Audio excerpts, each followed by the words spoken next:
I think motorcycling is often framed as like a linear journey, more miles, bigger bikes, more confidence. Why does that story break down in real life? Why do you think it breaks down? Well, I think there's a number of different reasons, and I think it all depends on kind of where in that journey you actually are. So, Mm, as a learner, when you're starting right from the beginning, the learning journey on when you learn anything isn't straightforward. There are always going to be times where it feels harder. There's always going to be times that you might make a mistake.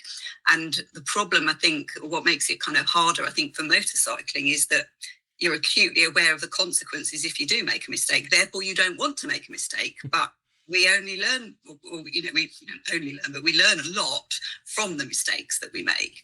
And therefore, it's about looking at what can you control rather than expecting yourself to be perfect all the time.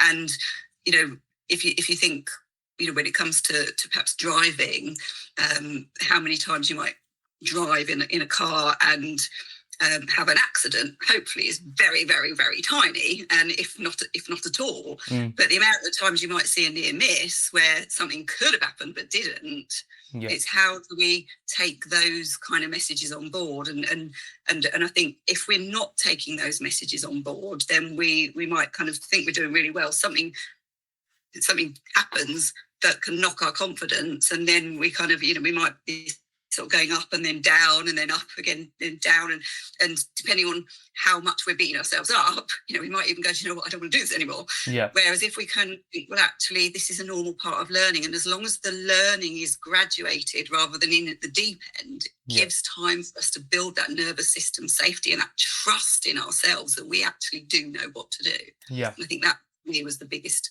hurdle, was learning to trust myself and trust my bike, and the yeah. two together working in partnership.